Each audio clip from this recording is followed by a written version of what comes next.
put Nino in an uncomfortable position. Are they forcing like a Ruby gold lane again? Oh, Ruby gold lane. With Nana? That would be interesting, but Nana is what is being banned by Alter Ego, knowing that they don't want to deal with the kind of AoE crowd control that we have seen being so efficient, and they want to have a mid laner they can actually take out. The Lilia, though, is still available. I don't see why Geek wouldn't take it, but Explorer comes first. Alright, so still the same pick for Luke in the XP lane. This time, we're still not sure if it's going to be the Arlet in the XP or if they're going to pick up an XP laner here, maybe another Lapu Lapu to go up against that X-Borg. Against the Minotaur, though, if you want to dive in, it'll be a bit risky, but Pai should be able to make it work. Another choice might just be a Terizla too. But other than that, the gold lane, the big question, Arashi. Brody, carry, Bruno, banned, Claude picked, denied away from Nino. We have to see. I think they're still... Jonathan kind of stands out. I feel like it suits Nino's personality. Unless they want to go for a fighter in the gold lane, like the good old days. Jonathan, oh, and it's going to be a Grok as well. So they're trying to make sure that the pesky Fredrin and Minotaur crowd control can be mitigated by the Grok. This definitely is a problem now for Geek. Claude, Fredrin, Minotaur, they need a hero for a boy. Valentina is an option if they want to go for it. Novaria is banned out. Lilia, so either Lilia or the Valentina, like you mentioned earlier on, there is still some value in the Lilia if they want to go for it, if they want to try and out-rotate Alter Ego in the early game. And it's a lot safer as well than the Valentina. He just wants some kind of AoE right here to really capitalize on a big minion in Fury. It's going to be the Valentina, so they're going to be attempting to steal some really value ultimates here. Maybe a final slash, a wild charge. A lot of options available, and a boy does get very creative. On paper, just right now, I think Alter Ego has more say in how the fights happen. But Geek fam, they're not looking too shabby. But remember, Chidera is on the Claude. At some point, he was known as Claudera. Because he has a win rate of 100% so far, and it is within his top 3 most picked heroes with a win rate of 57%. 57? It's pretty good. It's pretty good, but we'll have to see. I think when it comes to a big team fight, Alter Ego has the advantage, and that's the issue here. They can have the same kind of chase, the same kind of setup for a big fight. So I think it's going to be a similar attempt like in game number 1. It's on the shoulders of Geek fam to try and cancel it out and find something different. Geek fam need this more than ever. They need to force this to a game number 3 if they want to make it in the green zone of the standings. And here we are, ladies and gentlemen, in the Land of Dawn for game number 2 between Alter Ego and the Geeks. Can Beloyski save his team? Can Hazel coming in, replacing Ray, be the X factor to not allow a 2-0 clean sweep? Alter Ego are also as hungry, though, for that top spot. Ooh, they are fighting for now, up against the likes of Onyx and BTR up there. Some good damage from Krite over to a boy. Oh, look at Taz and Rasi though coming in to try and get the purple. That clear advantage is really being put to good use by Taz, but with the only result in a litho, not bad at all. The mid lane matchup here with a Valentina Minotaur is kind of weird though. A boy gets stuck. Yep, gotta be careful here. Beloyski tries to aid him there and will be able to, but Krite, one curse blast, and it should actually be able to take a boy out. A boy dodges away. If he landed the grip first there and then went for the blast, would have been more guaranteed, but Pride is just content pushing right now, going with the Demon Shoes, going for as much mana as possible. You can clear the wave in about with like 3 spells, and if you run these boots, the mana boots, you can replenish all your mana and you can be pretty ready for any kind of fight at all moments in the game.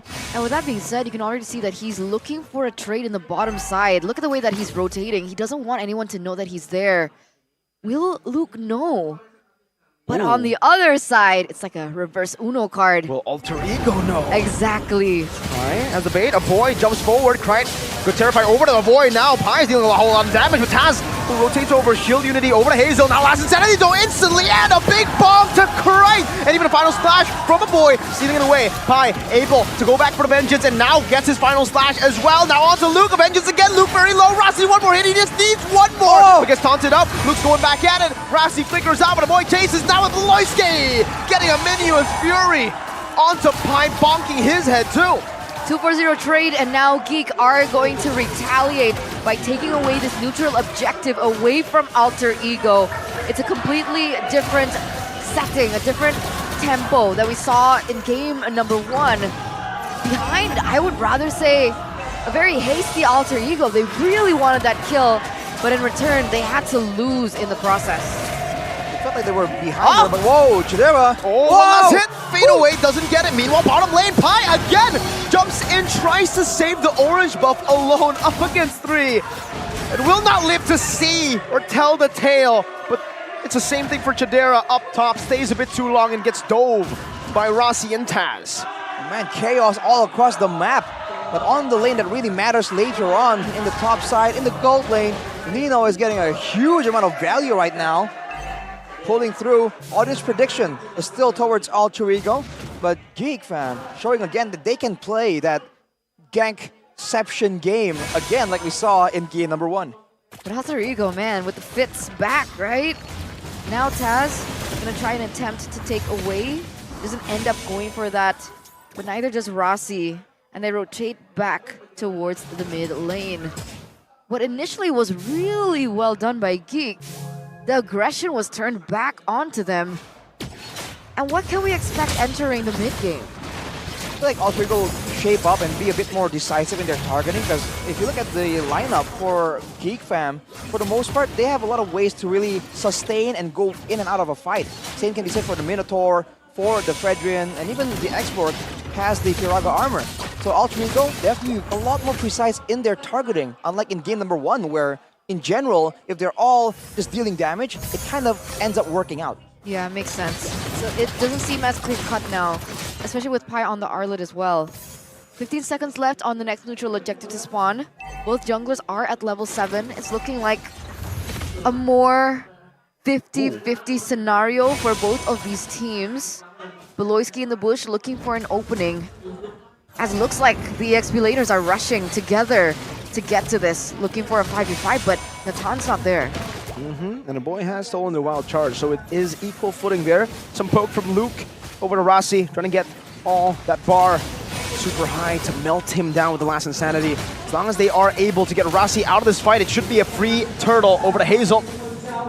Oh, that was scary, man. Rossi was hovering over. I thought he might actually just pop into wild charge. They are going to go on to Pi, though, who again is overextending this time and gets caught in the Last Insanity. Flickers out the safety, but only just gives the gold to the gold lane. Chidera takes it with skill 1. But in the bottom lane, tier 1. Good tanking from Beloyski to get this turret down as much as low as possible, but they will have to delay this take either way. That's a curious situation for Pi. Knowing that the turret was being taken, he still extended far there, but Hazel lost his purple to Rossi. Man, anyhow, it looks one-sided, but Alter Ego got the turret in the bottom side, so not all is lost, but with Pi 0 and 3, it's a complete different look from game number 1, the exact opposite. Rossi is so evil, though. He's a menace. What? He did what Yaoi did to Vincent, man. It's evil. Let's see if Beloyski can be evil too here. Oh, they've spotted Hazel. Oh, Hazel! No evil. They're stealing from each other. Oh. They're equally evil. It's almost like they want to win the game. Hey man, all is fair in love and war, but look at the positioning at every single moment. Nino is just left alone to his own devices, so he's farming up a storm right now. That's the last thing you want to see coming from a Nathan, no? Yes. With the Stallion scythe now, he's going to do a lot of true damage, especially after popping that entropy in the middle of a big fight. That's a massive power spike. Already at 4 items technically right now. No, 3 items. We'll see if he participates in the fight starting now. Oh, Rossi. Power of nature. He has the anti-CC, but Can you really take that burst? My god, the entropy though, used up by Nino already. With the Eternal Guard too, they're gonna get rid of that Eternal Guard, but Krite spawns it back to him. Geek fam in the mid lane, clearing it out. No Eternal Guard for the next fight. Turtle spawning in 1 second. Oh, that burst damage coming through for Geek. You gotta be careful when they go for this, but I guess that's the only way to find information. Luke gets chunked down, and bye-bye, Viraga armor. No Viraga armor, that's why they decide to strike. But Mini's Fury now is gonna catch Taz all alone though. Rasi in the back, wild charge out of 3. Nino free hitting with Vital Slide from Pi!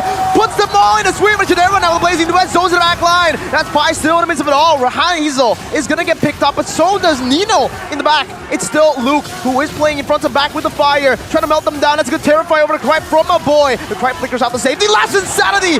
The blow up in the back, and Pi now with a vengeance desperately in a final slash, but it will not be enough to take them down. Chidera picks up the kill and now is looking for the purple buff. That's a 4-2 trade, ladies and gentlemen, as boy goes in for more. That's a 5v2 plus. However, they get a turret, but Alter Ego Krite was able to steal the turtle. Who was it worth it for? I think that has to be worth it for Geek fam. Just pushing, putting Alter Ego even back, getting structures in the process. With the vision game in their side, they can be a lot more aggressive as well. Alter Ego, man, that was so risky and yet so close. It's unfortunate for them that they lost Nino first in that team fight. And afterwards, there were several moments that was so chaotic that Krite did not land his spells. And when it is that close, it just was too costly for the game. Looking at the items, Feather of Heaven Starlium against Corrosion Scythe Demon Hunter Sword. For Chidera, he's going to be waiting on that Golden Staff Power Spike in order to really shred down the front line. But everyone else, especially for Krite, going for the Glowing Wand right now, he does want to get that Enchanted Talisman to get more cooldown, more spells out, because a boy already has it, and he is just bursting down, stealing spells, making the best out of all these big fights. He's been very flexible and versatile with the choices that he makes with his IMU. And with that being said, Chidera gonna be, oh no, Taz. Taunted up. No, They're right? actually hesitant to take this fight with the Poissons. They think something is brewing, maybe in an ambush. Turns out Alter Ego, they're just in the side lanes. Rasi rotating over, last Insanity from Luke over to Nino, trying to burn him down, actually dealing a whole lot of damage. Bloiski's here too with a flicker, Animated Fury. The wild charge goes through, but now it's Rasi all alone. He tried to defend his gold lane, but now he gets caught in the crossfires. He's still able to survive though. Super fast rock. Nino was just so far out alone, and even when Rasi got some vision, spotted out the whole team of Geek fam barreling towards him, he did not go back, so that was quite interesting. Now Geek fam with the momentum goes straight for the Lord. Alter Ego, there's no way they contest this. It's just too risky. I mean, Nino is up. Can they delay it? Turns out they can't.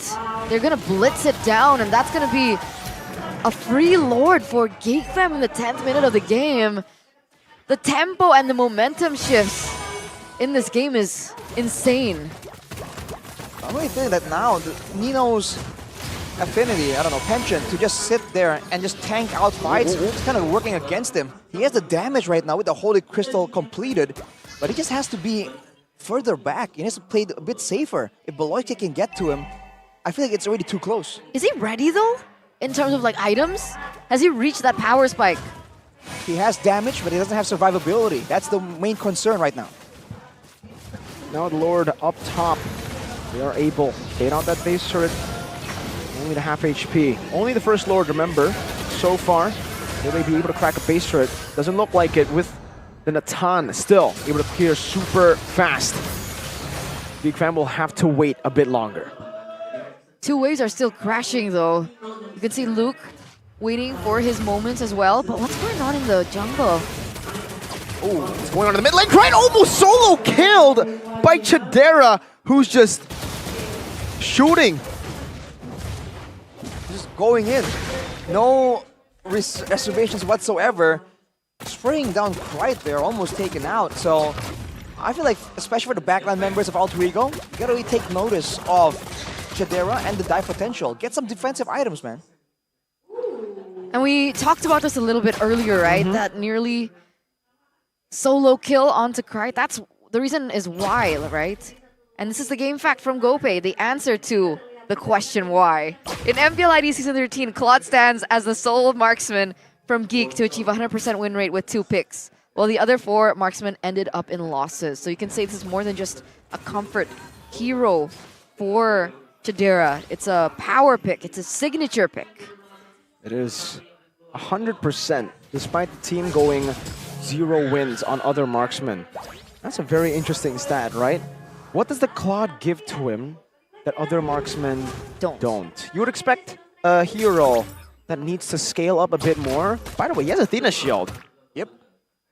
I think he's just concerned about the damage coming in from Pride later on. And Nino, of course, can do a lot of damage, but he doesn't intend on staying, in the same spot long enough for Nino to really shred him down. So it's gonna be more. It's gonna be treated more as burst for him. That's why he went for the Athena. And Nino goes in for the Divine Glaive. That's a lot of penetration, for sure. So the front line for Geek fam, the bulk of them have a lot of Athenas, actually.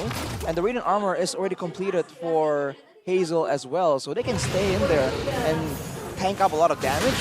But afterwards, I think the issue for Alter Ego is, can they melt everyone down at the same time, right? Can they get them in the same area, the same pocket for all the AoE to really be beneficial for Alter Ego? They're zoning Alter Ego away. And Geek, they're shredding it.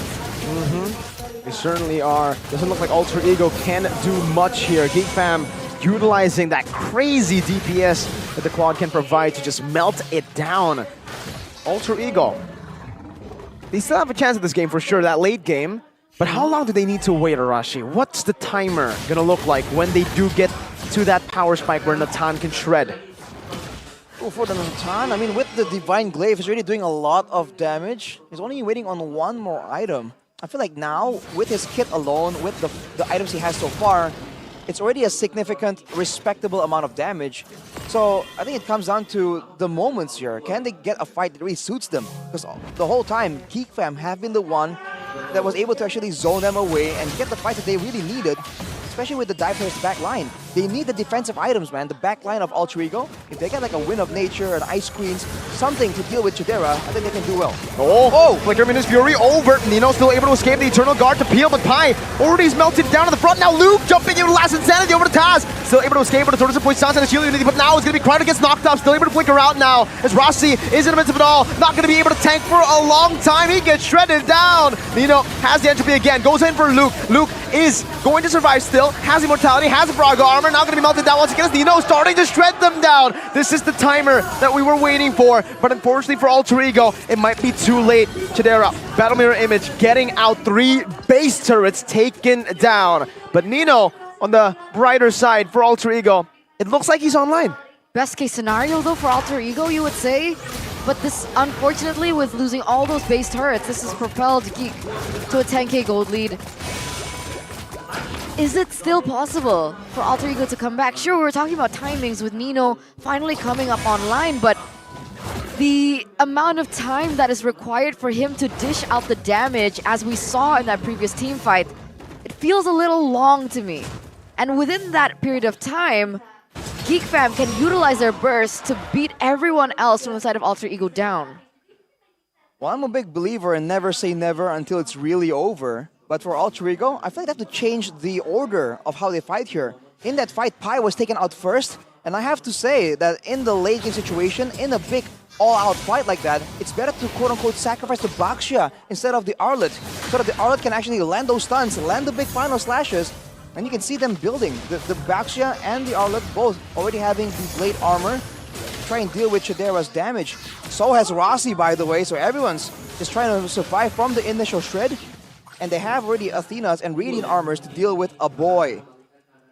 Because I think later on, if Cryde can also output the same kind of damage, already getting the Divine Glaive now, big power spike, it's a lot of AoE, and Geek fam has been clumping up together to try and get value from the Minotaur's healing. Like, technically, Alter Ego, they also have Rossi, who hasn't found a moment at all in this game, has he? Don't remember. I think it was just like the first few turtles that he was able to get a wild charge, 3-man wild charge. I remember that. And that was during the second turtle of the game. But yeah, not a lot of moments created for Rossi here. If we look at the pattern, Rossi has been able to find more success on reactive roamers, right? When you put him on heroes like Brock, proactive ones, it doesn't feel like he is too comfortable on it, and maybe this game further proves that. I think they have to wait for a big moment. I mean, like you said, if they're waiting for a play in the neutral objective, I think it's going to be too difficult. So Alter Ego, they're content letting it go, and now they're banking everything on the base defense. Like I said, I think they should put Taz in the front, then let Rossi and Pai go for the counter engage, Krite as well. If they know that there's all those ultimates just waiting to be thrown at them, you got to be a bit more hesitant to go in. Rossi is taking a whole lot of damage. Great poke. Eternal Guard used up just for the Lord, though. Beloyski taken low by Nino with the Entropy. But now it's the last Insanity to back. Luke flickering out the Taz, blows him up. Eternal Guard stolen away. A boy puts it down onto Krite, poking him down. Lord gonna be dealt with. Pi gets the bottom slash onto Jadero, but he's still gonna be able to survive with it with nature. Now in the back as well. It's just gonna be Alter Ego shredded down to pieces. Only Rossi left remaining. He tries to clear, but it ends up with a boy with a triple kill. We have game number 3 on our hands. Ladies and gentlemen, El Familia versus the Geek Fam Unity. Community. And here it is, the official force to a full best of 3 series. Now we have bad blood in this blood feud between the two families.